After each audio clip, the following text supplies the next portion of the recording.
ચલો આજે આપણે એક બીજો આવર્તી વલણ સમજવાનું છે જેનું નામ છે આયનીકરણ એન્થાલ્પી, અંગ્રેજીમાં કહેવાય આયોનાઇઝેશન એન્થાલ્પી. તો આયનીકરણ એન્થાલ્પી, પરમાણુ હોય એમાંથી ઇલેક્ટ્રોન છે એની ગુમાવવાની વૃત્તિનું જે જથાત્મક માપ છે એને કહેવાય આયનીકરણ એન્થાલ્પી. આવી રીતના કોઈ પણ ધાતુ હોય એ ઇલેક્ટ્રોન ગુમાવી, બરોબર, ઉદાહરણ તરીકે લખો તો સોડિયમ પ્લસ ઇલેક્ટ્રોન. હજી એક એક્ઝામ્પલ લખવું હોય તો Mg+2 અને ઇલેક્ટ્રોન. તો ઇલેક્ટ્રોન ગુમાવવાની વૃત્તિનું માપ એને કહેવાય આયનીકરણ એન્થાલ્પી. આયન બની ગયું ને, એ આયન બનાવવા માટે જે એન્થાલ્પી એટલે કે ઉર્જા, એન્થાલ્પીનો સમાનાર્થી શબ્દ શું કહેવાય? ઉર્જા. કેટલી ઉર્જા જોઈએ? કેમ તમારે માથામાંથી વાળ ખેંચીને કાઢવો હોય તો ઉર્જા જોઈએ, હાથમાંથી આંગળી ખેંચીને કાઢવી હોય તો ઉર્જા જોઈએ, અને શરીરમાંથી હાથ ખેંચીને કાઢવો હોય તો ઉર્જા જોઈએ. હે, તો અલગ અલગ હોય ને. વાળ ખેંચવા માટે જે ઉર્જા જોતી એ આંગળી ખેંચવામાં સ્વાભાવિક છે વધારે જ હોય. શું કામ? તો કે ભાઈ વાળ છે એ જેટલું આકર્ષિત થયેલું છે આપણા શરીર એના કરતા આંગળી વધુ મજબૂતાઈથી જોડાયેલો છે. તો જેમ વધુ મજબૂતાઈ એમ હાથ કાઢવો હોય તો વધુ તાકાત જોઈએ. તો જેનું આકર્ષણ વધારે છે જે ઇલેક્ટ્રોનનું પરમાણુ હારે, એને દૂર કરવા માટે તમારે વધારે શક્તિની જરૂર પડશે. તો એ વસ્તુને કહેવામાં આવે છે આયનીકરણ એન્થાલ્પી. તો તત્વોની ઇલેક્ટ્રોન ગુમાવવાની વૃત્તિના જથાત્મક માપ, ખબર પડી ને, જથાત્મક માપ.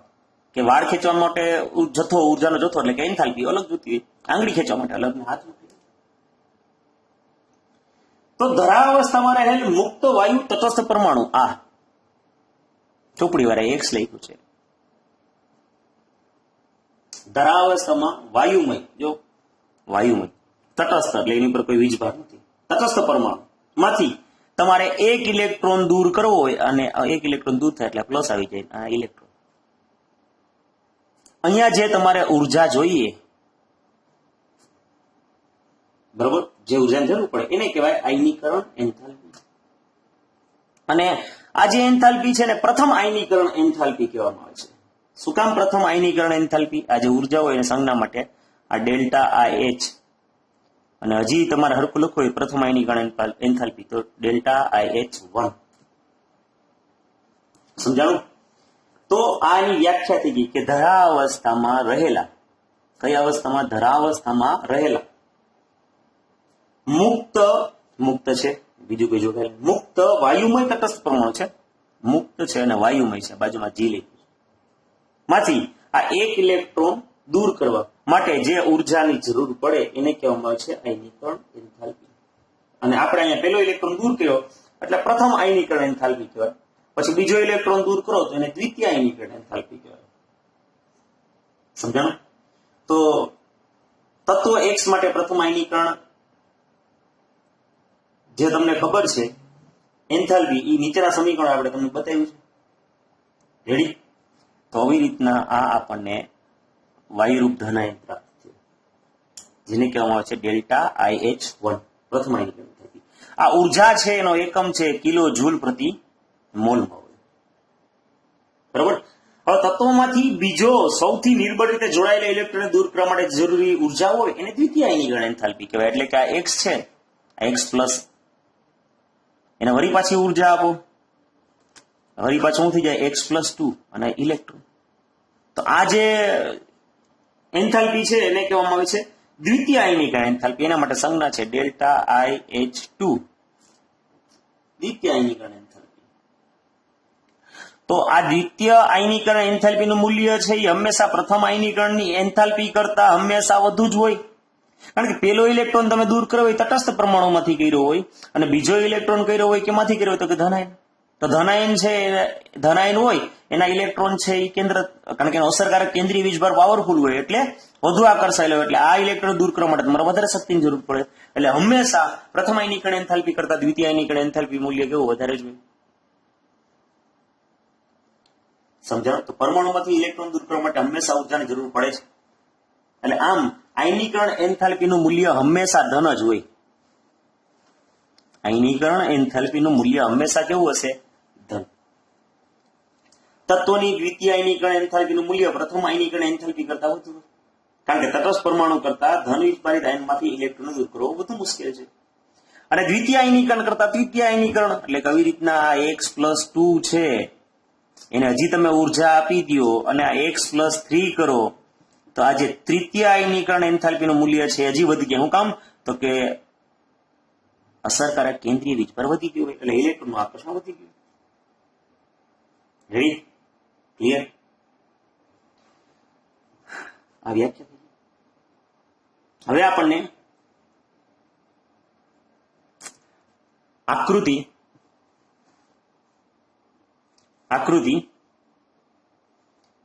3.5 આપને આપેલી છે. બરાબર? આકૃતિ 3.5. ઈ 3.5 ની અંદર એક આપને આલેખ આપેલો છે.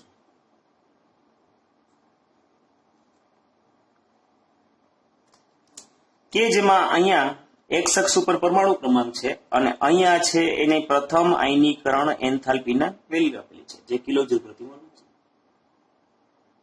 સમજાણું? તો આકૃતિમાં 1 થી 60 સુધીના પરમાણુ ક્રમાંક વાળા તત્વો માટેની પ્રથમ આયનીકરણ એન્થાલ્પીના મૂલ્યો આલેખ સ્વરૂપમાં દર્શાવે છે. આ આલેખમાં આવર્તિતતા અનિયમિત છે. તમે જે જોશો આલેખ તો એ પરફેક્ટ નથી. ઝીક ઉપર નીચે એમાં આડાવાળા વચમાં ગોટા. તો આ આકૃતિથી સ્પષ્ટ થાય છે કે આલેખમાં આયનીકરણ એન્થાલ્પીના મહત્તમ મૂલ્યો ઉમદા વાયુ તત્વોના છે.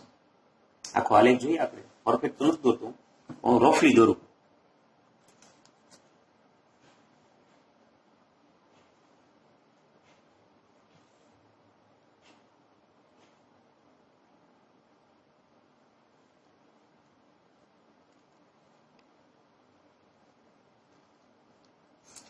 આવા ટાઈપનો આલેખ છે. તો અહીંયા આ જે ટેકરા છે ત્યાં બધે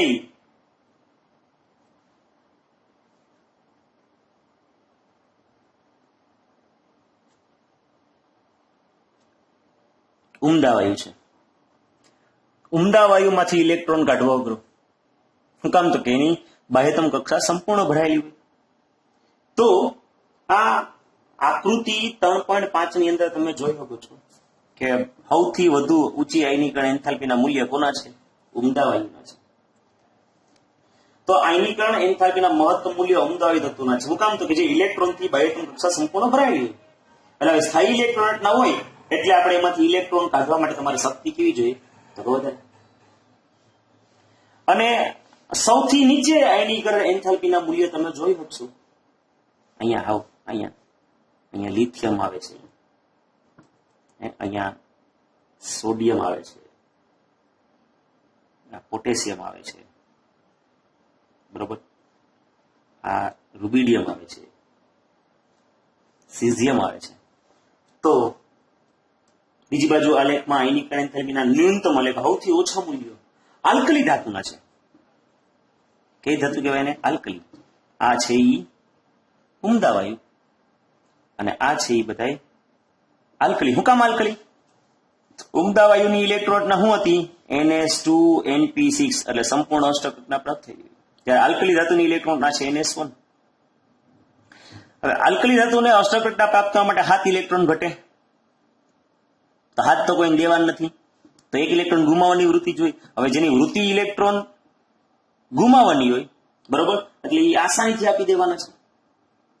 બરોબર, ગુમાવવાની વૃત્તિ હોય ને ગુમાવવા માટે પ્રયત્ન કરો તો સૌથી ઓછા પ્રયત્ન થઈ જાય. ટૂંકમાં વાળ કાઢવામાં કેમ ઓછી ઉર્જા જોઈએ, એમ આ આલ્કલી તત્વોમાંથી ઇલેક્ટ્રોન દૂર કરો એટલે સૌથી ઓછી ઉર્જા જોઈએ.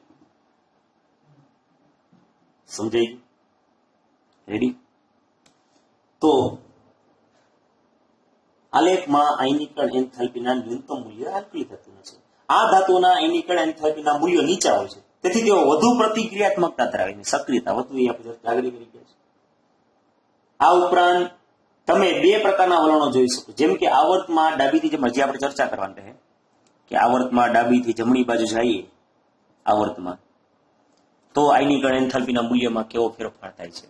અને સમૂહમાં તમે ઉપરથી નીચે આવો તો એનું વલણ કેવું છે આપણે એની ચર્ચા કરવાની હવે રહેશે. સમજાણું? તો આપણે બે પ્રકારના વલણો જોવાના છે. જેમ કે આવર્તમાં ડાબી જમણી બાજુ જઈએ તો પ્રથમ આયનીકરણ એન્થાલ્પીના મૂલ્ય વધે છે. ત્યારે સમૂહમાં તમે ઉપરથી નીચે આવશો તો પ્રથમ આયનીકરણ એન્થાલ્પીના મૂલ્યો ઘટે છે. તો આમ ડાબીથી જમણી બાજુ જશો તો પ્રથમ આયનીકરણ એન્થાલ્પીનું મૂલ્ય વધે, ડેલ્ટા I1H1 નું મૂલ્ય વધે. અને સમૂહમાં ઉપરથી નીચે આવશો તો ડેલ્ટા I1H1 નું મૂલ્ય છે એ ઘટે. આ શું કામ વધે ઘટે એની ચર્ચા કરવાની. બરોબર? તો આપને એના માટે એને આલેખ પણ આપ્યા છે. તો એ આલેખની ચર્ચા હવે આપણે કાલ કરશું. બરોબર? તો આપણે અહીંથી રાખીએ, કારણ કે આ બે મોટા પ્રશ્ન છે. વળી પાસે ભણાવી તો બહુ લાંબો પ્રશ્ન થઈ જાય. તો ડાબી જમણી બાજુ ઉપરથી નીચે બે ચર્ચા કાલ વાત. ફિલહાલ અહીંયા સુધી આપણે રાખીએ.